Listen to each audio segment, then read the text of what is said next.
la nuestra, no está aconteciendo eso, porque aquí nos llegan las cosas con un poco de atraso, de retraso.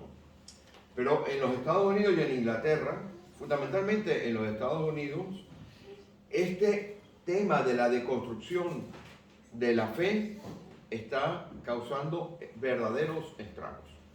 Sin contar los grandes problemas que ocasiona a muchos creyentes que han puesto su mirada en artículos o en artistas o en pastores o en personas que son figuras públicas.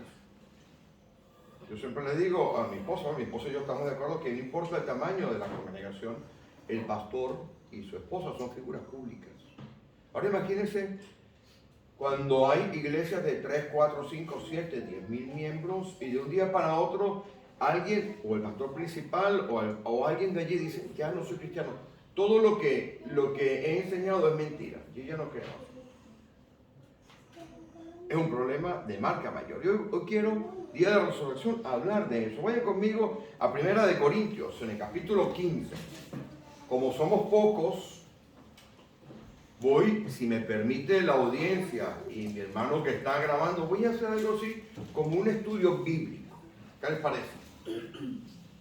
Hoy hemos tenido un muy buen estudio bíblico porque esta mañana nuestro hermano nos ha dado un estudio bíblico sobre la resurrección. Me meteré en algunos temas que tienen que ver con eso, pero mientras oraba allí y estábamos aquí en conjunto, dije, bueno, voy a tirar por esta parte de aquí. ¿Amén?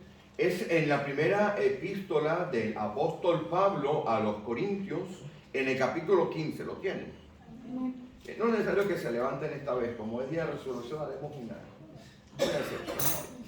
y se podrán quedar sentados. Esta epístola del apóstol Pablo va directamente a un grupo que tenía muchos problemas. En esa congregación, si ustedes recuerdan, en la congregación de Corinto, actual Grecia, había muchísimos dones espirituales, ¿se acuerdan? Si ustedes van a los capítulos anteriores verían que esa iglesia tenía un montón de dones. La escritura nos habla de dos tipos de dones, vamos a decirlo de esta manera.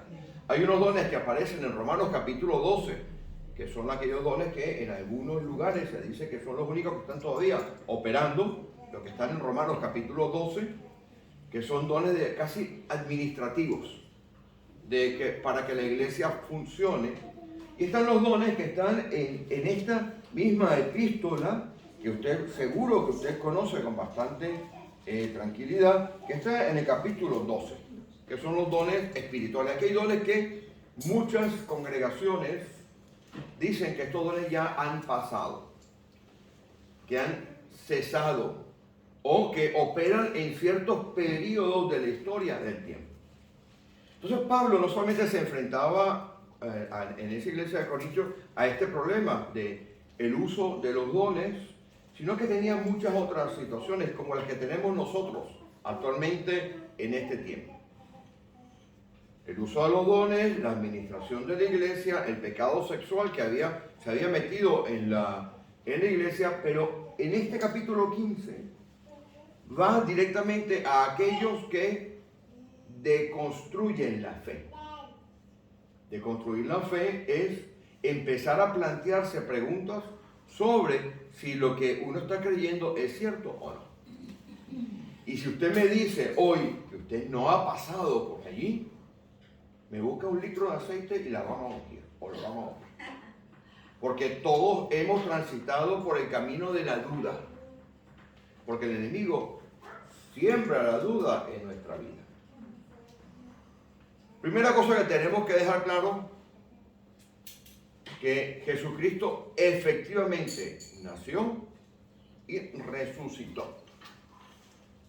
Es la primera cosa que los que deconstruyen la fe empiezan a atacar. Vamos a leer la primera epístola a los Corintios en el capítulo 15. Además, esto significa que todo lo anterior, ya lo había dicho, pero aparte de todo lo anterior, les tengo que declarar una cosa. Esta palabra que está aquí, declarar, la misma palabra que utilizaba el Señor Jesús cuando declaraba las verdades del Evangelio. ¿Se acuerdan cuando estaba en el Sermón del Monte? Ojo con esto, a título hay dos sermones.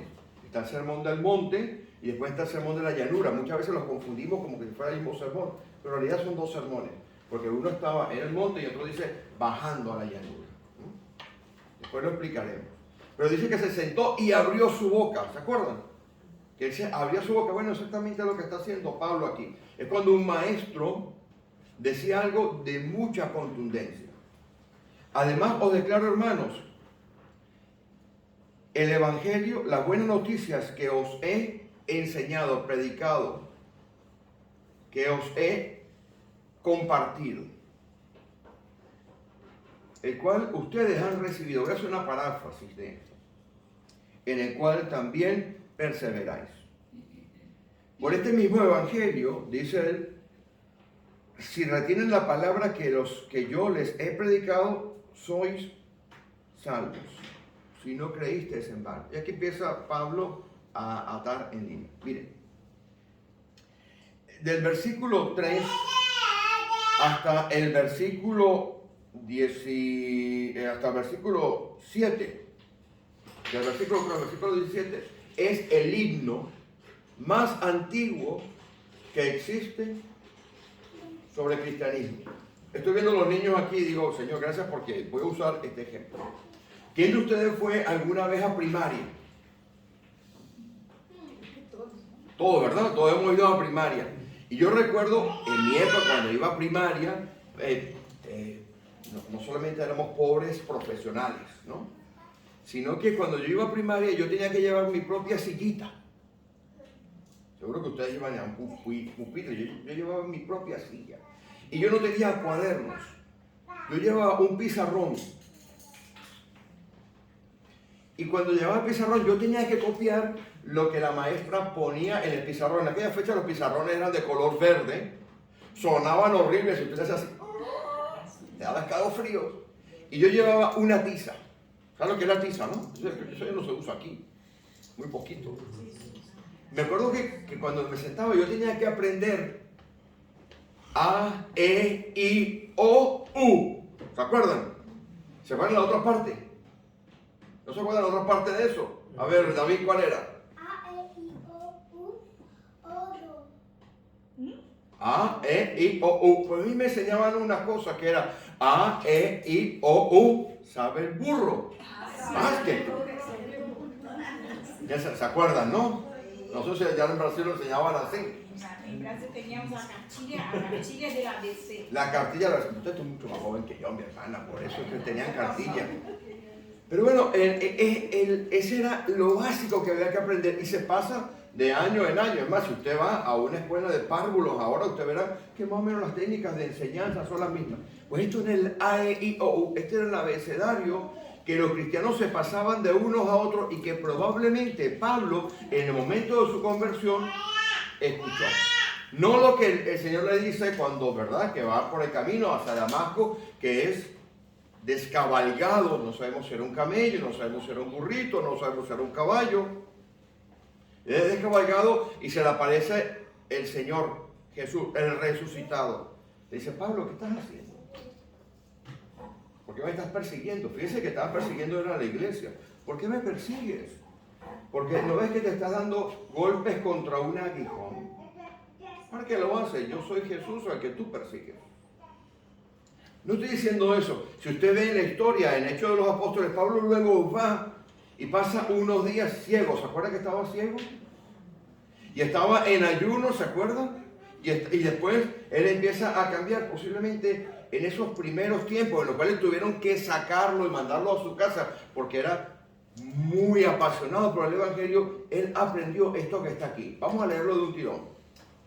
Dice, porque primeramente os he enseñado lo que asimismo recibí. Qué importante es que una iglesia pueda traspasar de manera correcta la enseñanza. Mire qué facilito esto. Esto es un A, E, I, O, U. Que Cristo murió por nuestros pecados conforme a las Escrituras. Las Escrituras son las del Antiguo Testamento.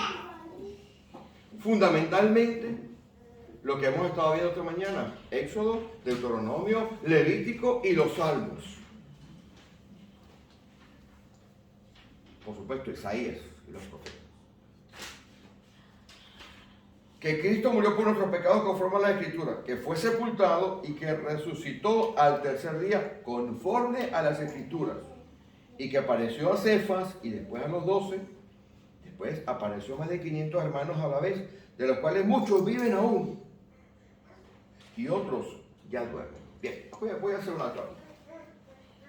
Pablo está enfrentando la deconstrucción de la fe. Si usted sigue leyendo este capítulo, verá que están negando la resurrección del Señor. No sé si alguno de ustedes alcanzó a leer lo que he publicado esta mañana. Esta mañana he publicado un documento que se llama ¿Por qué debemos creer en la resurrección? No sé si lo habrán leído. Mire, la resurrección, en el seminario uno tiene que estudiar, y los que estudian teología, se lo he traído aquí. He publicado este documento. Algunas consideraciones acerca de la resurrección, están todos en el WhatsApp. Lo he puesto esta mañana en PDF. Mire, una de las cosas que hace el mundo es que lo primero que trata de hacer para ayudarle a desconstruir su fe es negar la divinidad de Cristo. Es lo primero que va a hacer. Y cuando trata de negar la divinidad del Señor Jesucristo, tiene que negar algo que solamente lo ha hecho el Señor: el nacimiento divino de Jesucristo y la muerte y resurrección. Observe lo que dice aquí. Cristo murió por nuestros pecados, versículo 3, conforme a las Escrituras. Mire, tenemos que estar preparados para lo que viene por delante. Cada día la época va a ser más complicada. Cada día vamos a ser menos cristianos en el mundo. Cada día va a haber el poder engañoso que va a querer engañarnos a nosotros. Dice la Escritura, los que han leído Mateo 24, han leído también Lucas 21, saben lo que lo vamos a enfrentar. Los posteriores tiempos arrancaron el momento, como explicábamos la semana pasada, en que el Espíritu Santo se derrama. Estamos en los posteriores tiempos, pero estamos viendo principios de dolor. Así que tenemos que estar muy claros que va a venir el enemigo con todo, en contra de nosotros. ¿Por qué esta parte es importante? Y Pablo empieza diciendo que murió por nuestros pecados. Mire, Jesucristo es único. Y voy a explicar rápidamente los temas que tienen que ver con lo único que Él es. Yo, por ejemplo, si alguien ve a una foto de mi madre, que por cierto es muy activa en las redes sociales y de esta iglesia, está metida, tiene 80 y pico de años mi mamá, pero está todo el día orando allí, me llama, me corrige, ¿verdad, mamá? Saludos, madre. Y me corrigen hijo, ¿por qué dijiste esto? Me corrigen las predicaciones. Si usted ve a mi madre y me ve a mí hace unos años, dice, este hijo de Carmen. Pero si usted ve una foto de mi padre y me ve a mí ahora, dice, este es hijo de Felipe. Yo llevo, al igual que usted, la carga genética de mi papá y de mi mamá. Pero Jesucristo es algo diferente. Porque si hiciéramos un análisis de sangre de Jesucristo, usted vería que Él es 100% Dios, verdaderamente Dios, ojo con esto, 100% hombre y verdaderamente hombre. Y su sangre era única, porque Él recibió la carga genética del Espíritu Santo y la carga genética de su madre. Era por el lado de María 100% humano. Y por el lado del Señor Dios el Padre 100% Dios. Por eso dice que en él habita la plenitud. Dice, en él habita corporalmente la plenitud de la deidad. Por eso su sangre es como esa sangre única. No ha habido otra sangre como la de él y no habrá otra sangre. Y esa sangre tenía que ser derramada en la cruz. Porque imagínense que él hubiera nacido de un hombre y de una mujer normal. Él no estaría sujetado al pecado. ¿Se acuerdan en el Génesis que Dios le dice, oye, pueden comer de todas las cosas menos de este árbol, porque el día que coman de este árbol, ciertamente moriréis? Bueno, por ahí entró el pecado. Al Corintios nos dice que por el pecado de Adán, por Adán entró el pecado en el mundo y por Jesucristo hemos sido salvos. Ahora les voy a explicar por qué esto es tan importante. Entonces Dios, que tenía que cobrar una deuda, Dios tenía que cobrar una deuda a la humanidad, pero Dios no es un Dios sanguinario. Hablaba con una persona hace unos días y me decía, oye, pero es que el Dios del Antiguo Testamento es un Dios de ira y de violencia. ¿Cómo es eso? No, que no has leído bien el Antiguo Testamento. Todo el tiempo Dios perdonaba y el pueblo se empeñaba en hacer las cosas malas. Parecía una batalla de ping-pong, de tenis, ¿no? Porque Dios proveía cosas buenas, venía el diablo, lo dañaba y Dios tenía que volver a arreglar las cosas. Si ustedes lo ven, miren la escritura, usted verá que era de un lado y de otro, parecía una cosa de ping-pong. Dios no es un Dios de ira, Dios es un Dios de paz, Dios es un Dios de amor. Dios es un Dios que busca la salvación y la misericordia. Él es lento para la ira, Él es clemente y misericordioso. Y eso es algo que está en el Antiguo Testamento. Entonces, Dios provee a Jesucristo porque era el único, que era el único que podía pagar la deuda que usted y yo teníamos. Imagínese que usted tiene una deuda ahora de 300.000 euros. Se ha comprado una hermosa casa en Burgos, o en Logroño, o en Autol, qué sé yo. Y tiene 300.000 euros. Y usted sabe que no la puede pagar. Usted está endeudado. Como la paga del pecado es la muerte, el salario que usted recibe por el pecado es la muerte. Usted no quiere morir. Usted está condenado a morir. Bueno, si usted no paga la casa se la van a quitar, ¿verdad? Pero viene alguien y le deposita a usted, le manda un visum de 300. Un visum de 300. Usted se imagina la alegría que le va a dar a usted cuando usted mira su mensaje y le aparece un visum de 300.000 euros. Usted saca la cuenta y dice, yo voy a trabajar toda mi peregrina vida y yo no llegaré a 300.000 euros. Y alguien viene y le paga a usted la casa. ¿Usted qué hace? Usted es libre de la deuda. La deuda la asumió otro. Y la manera en la cual Dios tenía que resolver un problema gravísimo, que era amar a la humanidad. Dios no puede hacer cohecho con el pecado. La única manera que él podía de pagar una deuda que era impagable significó 33 años de vida del hombre más justo, más puro, más santo, más bueno que ha existido jamás. Usted le ha costado 33 años de vida perfecta, pura y santa al único ser santo, puro y verdadero que existió. Y lo solucionó. Sigue amando a la humanidad, tiene solución para el pecado y aparte de eso nos da a nosotros una libertad absoluta. Pablo lo dice aquí. Dice, porque primeramente os he enseñado, lo primero que ustedes tienen que saber antes de que vengan y escuchen cosas que les deconstruyan la fe, es esto. Cristo murió para pagar la deuda que usted no podía pagar. Usted tiene 300.000 en el banco y ahora su crédito está absolutamente limpio. Su casa, usted es propiedad. Usted tiene la casa ahora en propiedad. Alguien se la pagó. Usted se metió en el problema. Ay, qué casa tan bonita. 3 habitaciones, 2 baños, garaje para 2 coches, piscina atrás, aquí al lado de no sé qué, del metro de Burgos o de Logroño, qué sé yo. Y viene Dios, ¡buah!, y paga la deuda. ¿Y sabe quién se queda el propietario de la casa? Usted. Es lo que está diciendo Pablo. Como la paga del pecado es muerte, como lo que usted tiene que merecer por el pecado es muerte, Dios nos libra de eso. Entonces, ¿cómo puedo yo contrarrestar a la deconstrucción de la fe? La primera cosa está aquí. Después dice, fue sepultado y resucitó al tercer día. Miren, el versículo siguiente. Una de las cosas que hace la gente que quiere deconstruir nuestra fe es que niega la resurrección.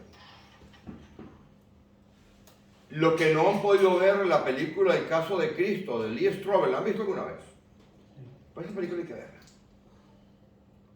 Esa película hay que verla.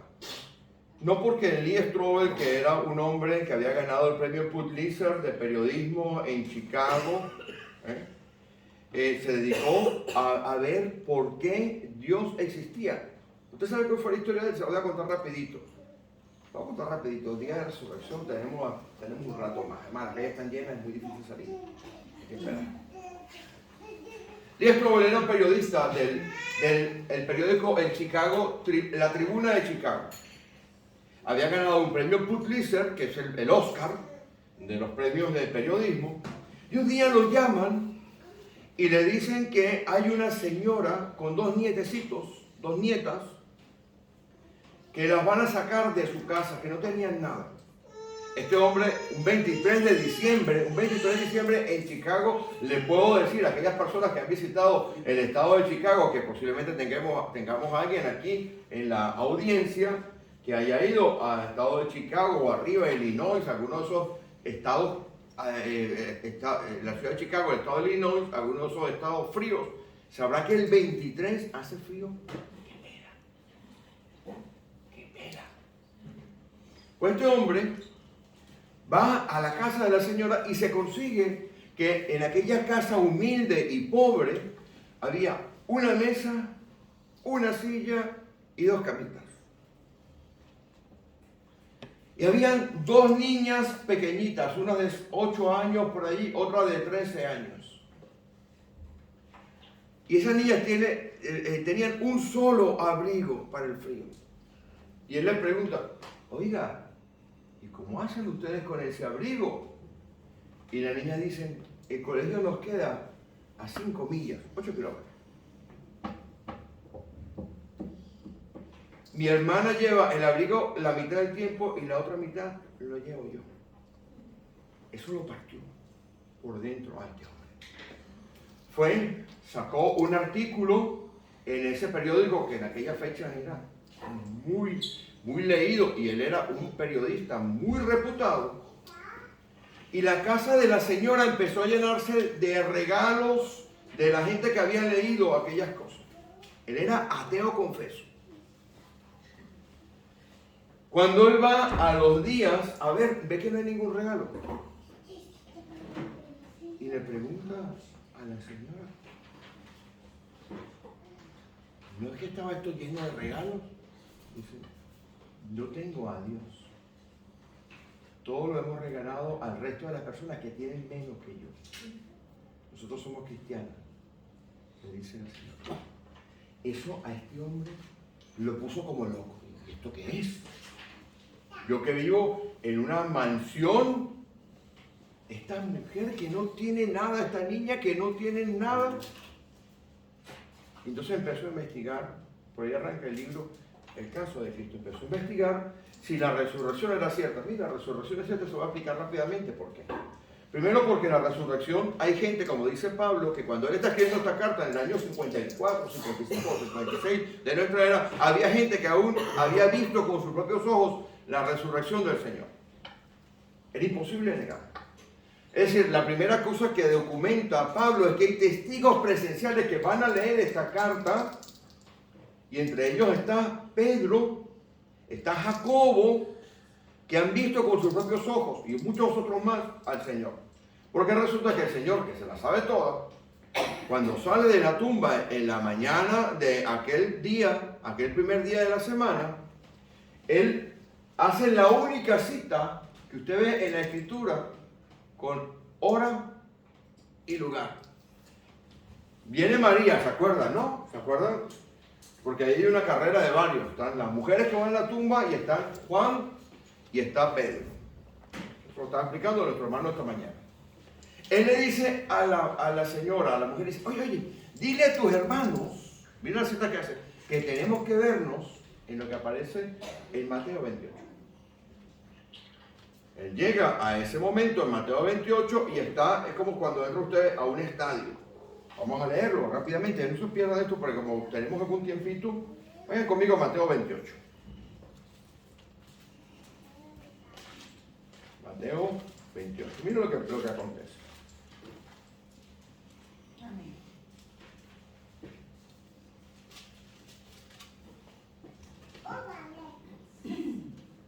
¿Lo tienen? Sí.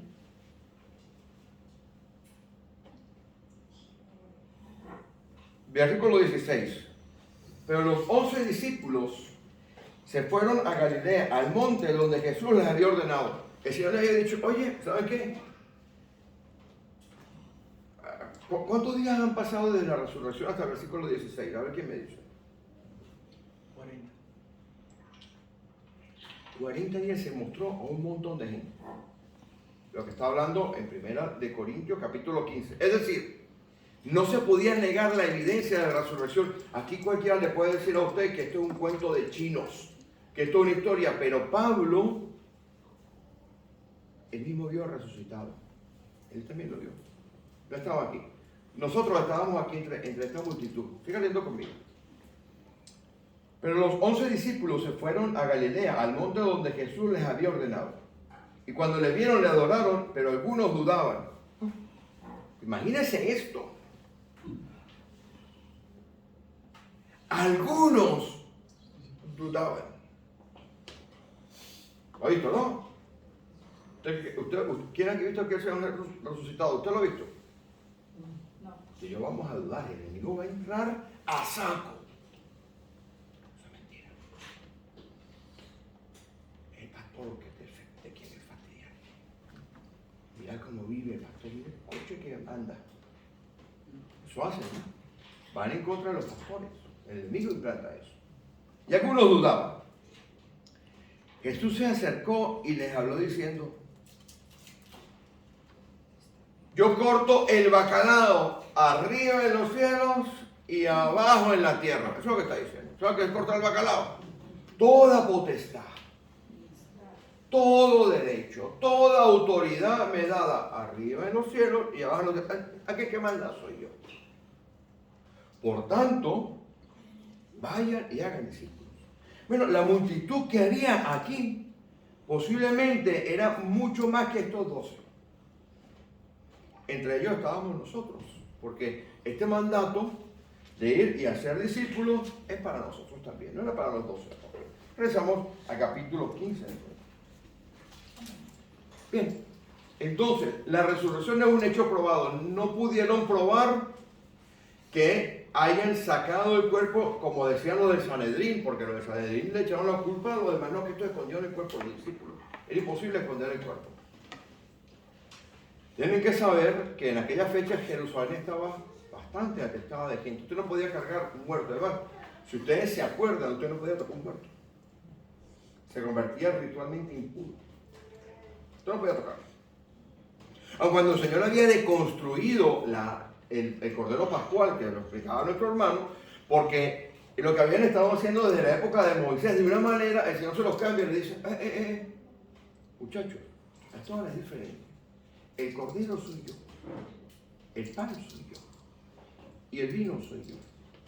Aun cuando él lo habían hecho, ya ellos estaban en el proceso ritual. Por ende, el Señor Jesús verdaderamente resucitó. No hay tutía aquí.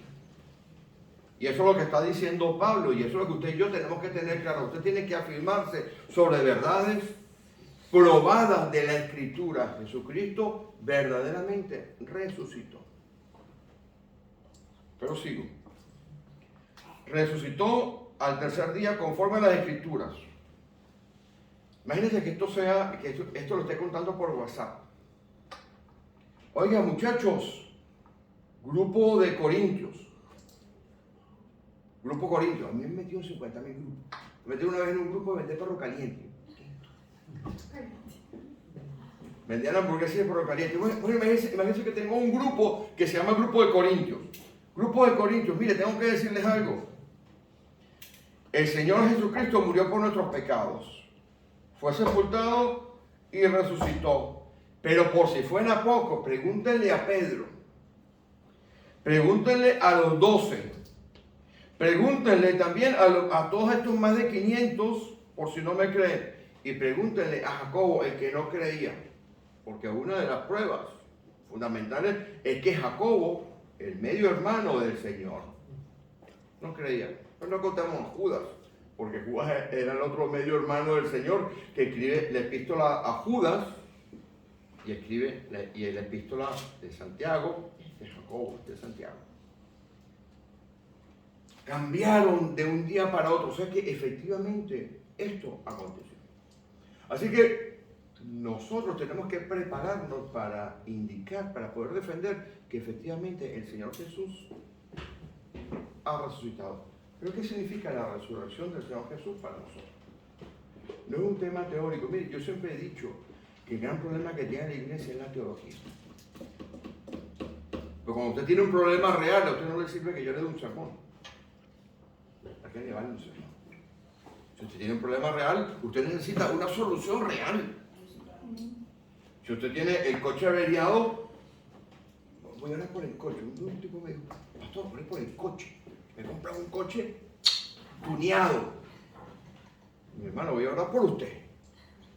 ¿Cómo está comprando un cristiano un coche tuneado que casi lo que le falta es saltar? Voy a orar por usted. Porque no entendemos muchísimas cosas en la Escritura. Porque nos falta madurez espiritual. Entonces, la primera cosa que usted y yo tenemos que tener claro es que van a tratar de atacar nuestra fe. Eso lo tenemos que tener claro. Ahora, ¿qué significa para nosotros la resurrección? Es algo práctico. Voy terminando con esto porque tengo material para muchas horas. Vayan conmigo, si les parece bien, a Romanos capítulo 5.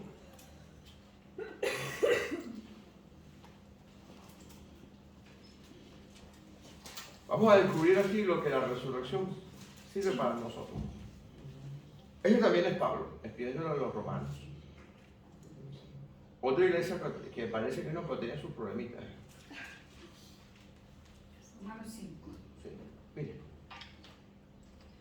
yo les recomiendo que ustedes sigan leyendo el capítulo de 15. El resumen del capítulo 15 está aquí abajo, en la última página de este documento que les pasé. Lo que significa para nosotros la resurrección. Aquí están todas las líneas de investigación resumidas que ha habido sobre tantos libros sobre la resurrección de Jesucristo. Yo quiero que usted sepa el valor de la resurrección para usted y para mí, lo práctico que es. Este capítulo contiene 4 frases que le voy a pedir que usted subraye y se lleve para casa. Muy bien, hermana. Pero coja bolígrafo, color rojo, amarillo, como dicen aquí en España, fosforito.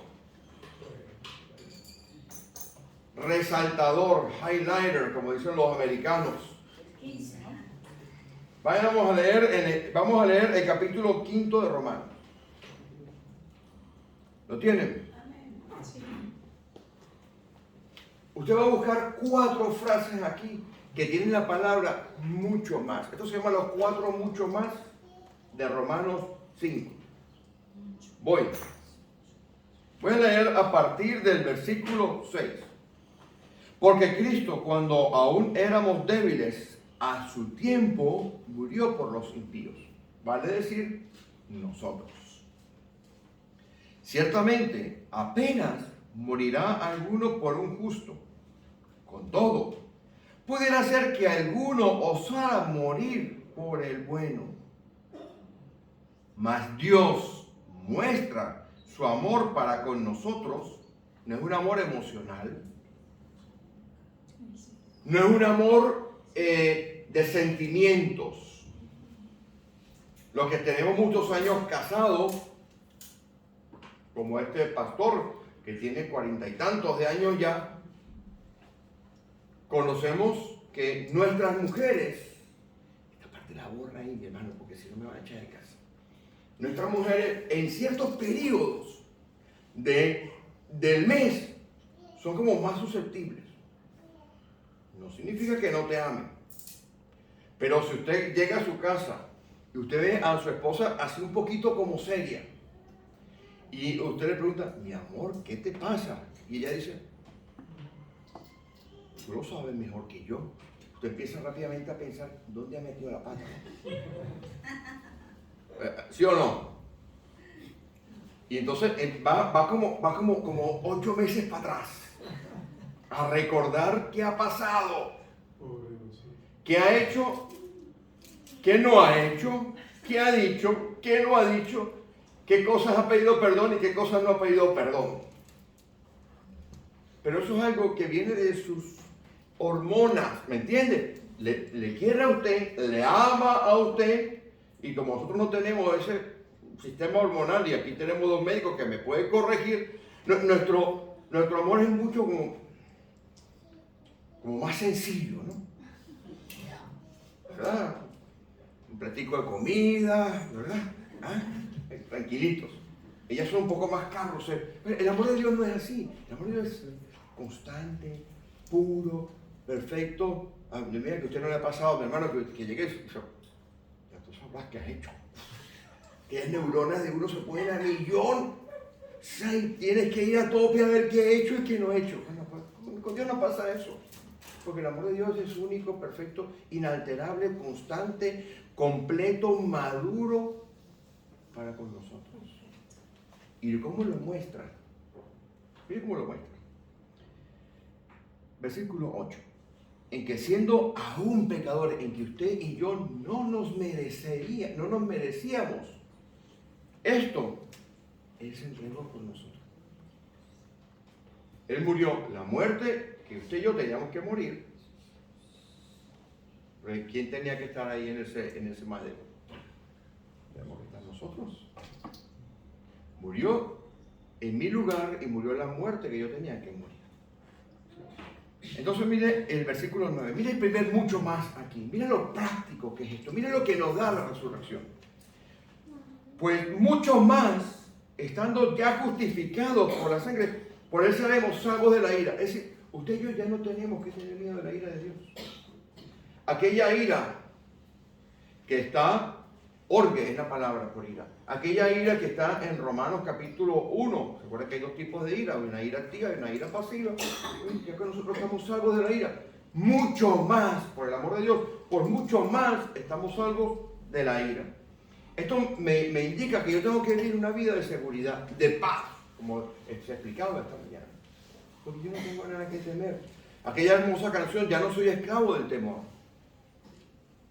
Pero el diablo trata de meter en nosotros el miedo para que vivamos en el temor. Ya conseguimos el primer mucho más, ¿verdad? Versículo 9, pues mucho más que lo anterior, estando ya justificado en su sangre, esa sangre perfecta, única, entonces nos salva de la ira. Versículo 10, si siendo enemigos, éramos enemigos en nuestra mente, haciendo lo que nosotros queríamos hacer. Esta mañana estábamos hablando aquí sobre el cambio que ha hecho Dios en nuestra vida. Porque como todos hemos tenido nuestros vaivenes y todos hemos llegado en algún momento al Evangelio, si nosotros miramos lo que éramos antes del Evangelio, hasta nos avergonzamos. ¿Cómo podía ser yo esto? ¿Cómo actuaba yo de esta manera? ¿Cómo podía yo pensar de esta forma?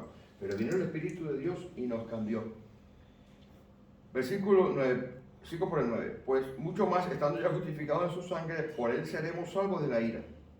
Porque si siendo enemigos fuimos reconciliados con Dios, ese es el trabajo de Dios, la reconciliación. Por la muerte de su Hijo. Aquí está el segundo mucho más, ¿lo ven? Mucho más. Cuando ya usted está reconciliado, primera etapa, justificado, ¿lo ven, no? El segundo mucho más, ¿a dónde? Estando. Entonces seremos salvos por su vida. O sea, la sanidad, la salvación nuestra está escondida en Cristo. Usted puede tener, cuando usted peca, usted daña la comunión con el Señor Jesús. Pero su salvación está escondida en él. Entonces se llama la seguridad de la salvación. ¿Lo entendió? El enemigo va a tratar de romper la comunión. Después podemos explicar otro día qué pasa cuando la comunión se va tan mala, que usted está totalmente frío o fría y vuelve a como era antes. Segundo, mucho más lo hemos conseguido, ¿no? Entonces, prácticamente, de forma práctica, salvos por la vida que Él nos dio. Ahora seguimos buscando otros mucho más. Pero voy a leer para que veamos el contexto. Y no solo esto, sino que también nos gloriamos en Dios por el Señor Jesucristo, Señor nuestro Jesucristo, por quien hemos recibido ahora la reconciliación. Versículo 12. Por tanto, como el pecado entró en el mundo por un hombre, y por el pecado la muerte, así la muerte pasó a todos los hombres por cuanto todos pecaron.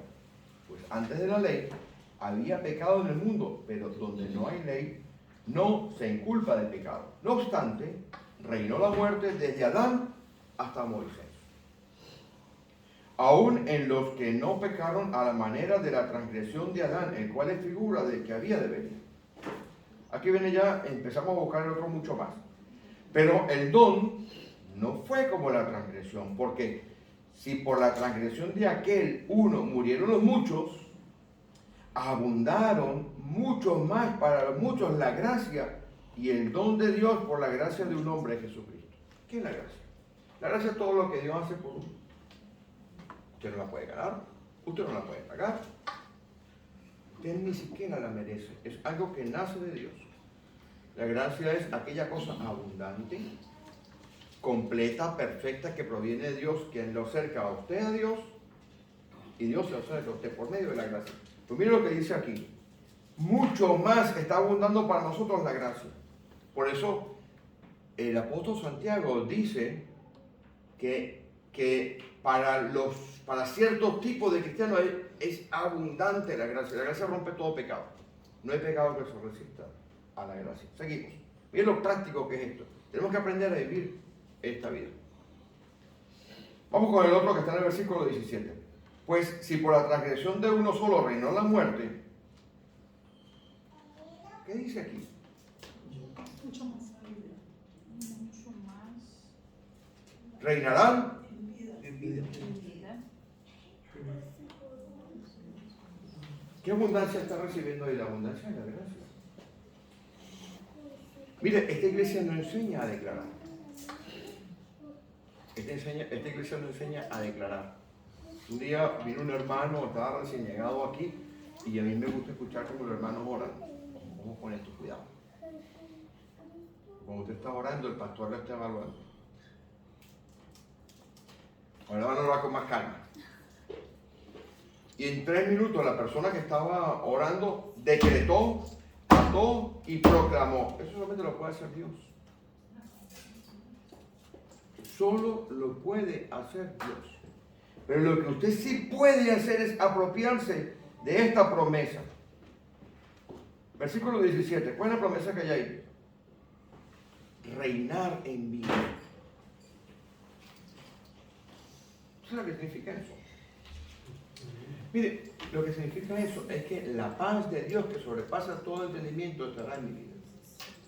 Significa que cuando yo tengo una necesidad, yo voy a mi Padre. Cuando yo tengo un problema, un dolor, voy a mi Padre. Por allá en el capítulo 5 de Santiago, dice, ¿está alguno entre vosotros afligido? ¿Qué dice?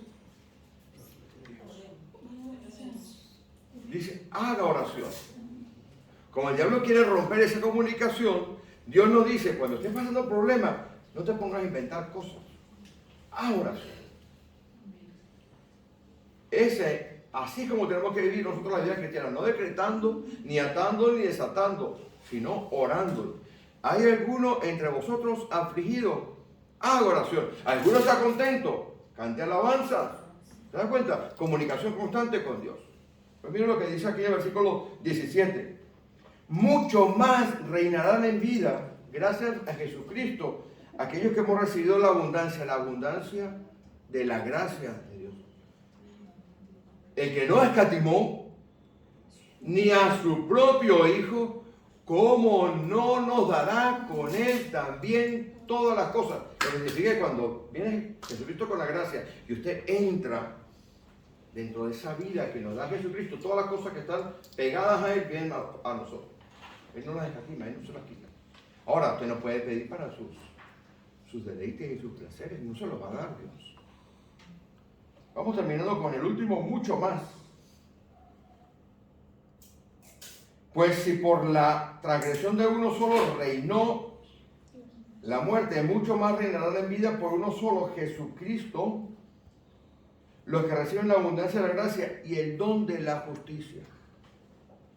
Mi hermano, mi hermana, usted y yo hemos sido justificados, hemos sido redimidos, hemos sido salvados de la ira. ¿Por qué tenemos que vivir en tristeza?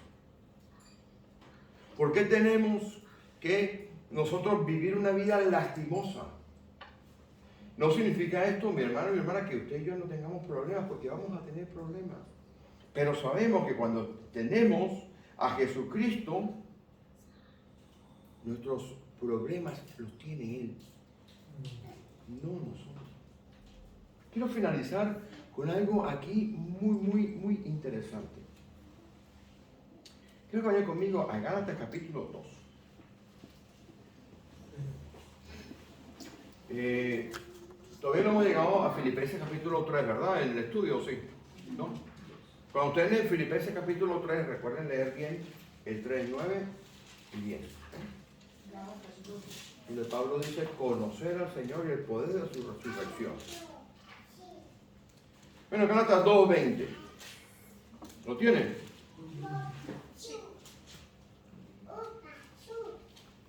Con Cristo, mi ser, yo, estoy crucificado.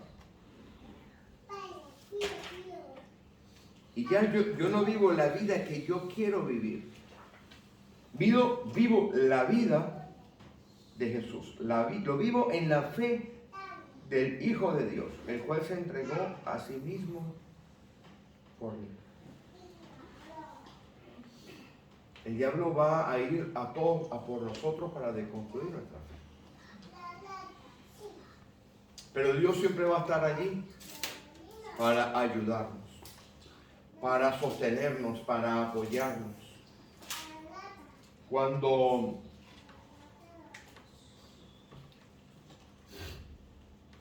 usted esté en duda y necesite una ayuda real de parte de Dios, ore a Dios.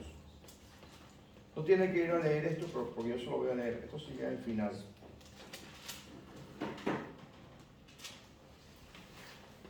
Había el Señor resucitado y se le había parecido a todos menos a uno. ¿Sabe cómo se llamaba? Tomás. Me imagino que vosotros llamaban a Tomás y dijeron, Tomás, el Señor vino. Está bueno. Vino para acá. Ya me contarán otra historia. ¿Qué están tomando ustedes? O todavía siguen medio allí, medio extraño. No, el Señor vino aquí. 8 días después, estaban otra vez sus discípulos dentro. Ahí estaba el amigo Tomás. 8 días después, el Señor vino y volvió por uno solo, por Tomás. Lo voy a leer. 8 días después, estaban otra vez sus discípulos dentro y con ellos Tomás. Llegó Jesús, estando las puertas cerradas, y se puso en medio y le dijo, paz a vosotros. Luego dijo Tomás, ven aquí, pajarito. Pon aquí tu dedo. Mira mis manos y acerca tu mano, métela en mi costado. Y no seas incrédulo, sino creyente. ¿Qué respuesta más práctica? Volvió por uno solo 8 días después. ¿Usted cree que no va a presentar el Señor una prueba indudable de que Él existe si usted se lo pide? Yo la he tenido en mi vida. Situaciones que parecen imposibles. Cosas que mi raciocinio no me deja captar. Dios se muestra de una manera asombrosa. Mi madre está escuchando esto. Tenía yo 19, 20 años. Mi padre había enfermado de cáncer. Tenía un poco más, 21 años por ahí. Mi padre había enfermado de cáncer. Todos los negocios de mi casa habían quedado en nada. Teníamos en la despensa de casa, ¿sabes lo que es la guayaba?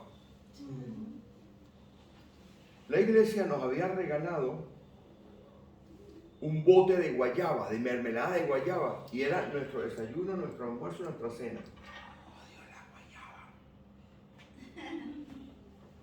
Un mes comiendo guayaba mañana, tarde y noche, con pan blanco.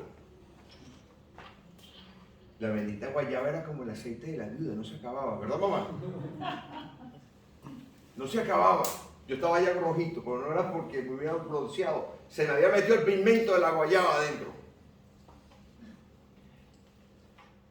Si no pagábamos el alquiler, nos echaban de casa. Tenía poco tiempo de convertido. Y recuerdo que esa noche, mi mamá y yo nos sentamos en el salón de la casa. Y yo me senté en una posición que, fíjense esto. De donde yo estaba sentado veía el armario donde guardaba el bote de guayaba, mi mamá. Y empezamos a orar a Dios, porque la teología no nos funcionaba.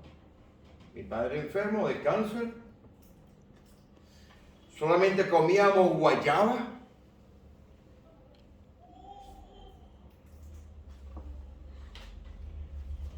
Y empecé a dudar de Dios. Y mi mamá y yo nos sentamos. Hicimos una oración muy sencilla. La oración fue: Señor, nosotros no podemos, pero tú puedes. Demuéstranos si de verdad existe. No estábamos terminando esa oración cuando escuchamos por debajo de la puerta que entraba un sobre. Habían echado por debajo de la puerta un sobre. El sobre tenía la cantidad exacta del dinero que nos hacía falta para cubrir todas nuestras necesidades. No habíamos terminado de orar. Eso yo después me enteré a los meses quién había sido. Fue el hermano Nelson Peraza, el pastor Nelson Peraza, que me estará escuchando desde los Estados Unidos, cuyas amistades están en Alberta. Yo he visto la provisión de Dios cuando más la necesitaba. Al cabo de un tiempo, un año sería, le dije, o 6 meses, le dije a Nelson, y él me confesó que había sido él. Dios había movido su corazón, pero es que yo no había terminado de orar, mi mamá tampoco. Y ya lo sabía Dios. Pues mire, ese es el Dios que yo predico. Amén. Gloria a Dios. Yo no predico un Dios de teología, yo predico un Dios práctico, que está allí para ayudarme, que está allí para que yo le alabe, que está allí para que yo le sirva. Pero cuando yo le sirvo a Dios, cuando yo pongo mi vida en las manos de Él, mucho más reinaré en vida. Amén. Bueno, vamos a orar.